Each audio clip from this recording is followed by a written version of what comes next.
Hi folks, today we're talking about the no-till method that we did a video on a couple of months ago on planting tulips. How we no longer dug a trench and buried the tulips, but actually aligned the tulips on the surface of the soil and then coated them with about 4 inches of compost.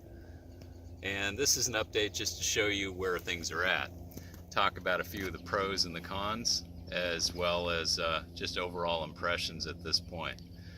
We're just beginning the harvest at this point. We're right around the 10th of March, and so we're going to have a little information later about how the yields actually came out.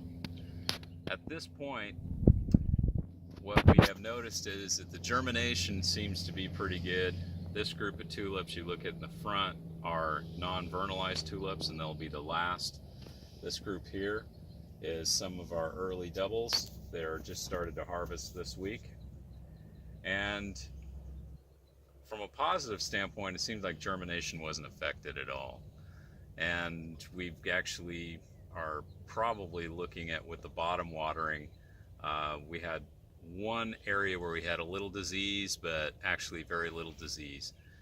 Things have been colder on the farm this year than last year, so where our tulip harvest is actually almost 2 weeks behind of where we were last year. So last year things were quite a bit warmer.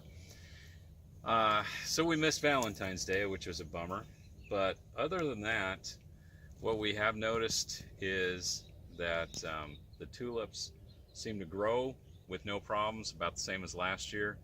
And harvest is actually quite easy, pulling them out of the ground. The roots are in good shape. And in a general sense, they're cleaner than when you pull them out of soil itself. One of the things that we noticed is that we have a lot less breakage of the tulip, and that we're actually able to get it out of the ground a lot easier without snapping it at the bulb of the neck. So this has actually given us a little bit of an edge on storage. The negatives on it, one thing we have noticed is that with the bottom watering, the compost stays drier, and we have a lot of seed eating birds around here that are just like chickens. And so when the hoop houses are open, they like to work around the edges of the bed, and they start kicking the compost down. And in some cases on the outside, we've had some bulbs that actually got exposed. And once they got exposed, then we also have other little critters around here that like to eat tulip bulbs, and so we've lost a few on the outside. So we're going to have to figure out a way of keeping the sides more intact, particularly to the outside of the hoop house.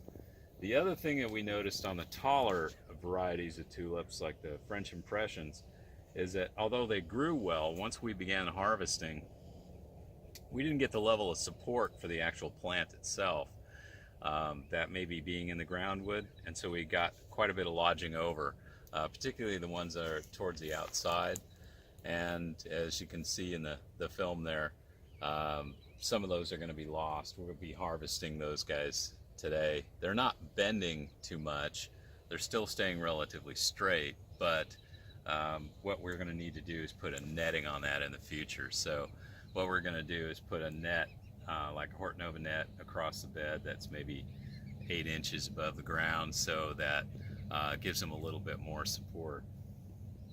But overall, the positives are it really cut down the planting time, as we talked about in the last video. Growing has been essentially the same. Watering's been easy. We just use the buried drip lines underneath the tulips, and harvest seems to go pretty clean. So that's kind of where things are at this point. We'll do another update when we finalize out and compare our yields from year to year, but we always end up with a variation from year to year anyway, because of just the nature of quality of the tulip bulb we got the year. The variety maybe isn't as robust as the previous years. Depends on our weather. Depends. So, but and overall, we think that, you know, it's looking like we're going to be pretty equivalent.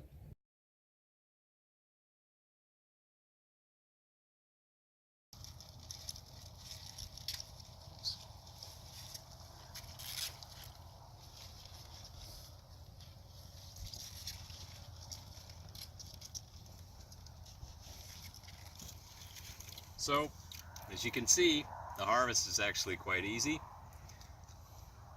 The thing we like about this is we eliminate a lot of backbreaking work. This is what works for us.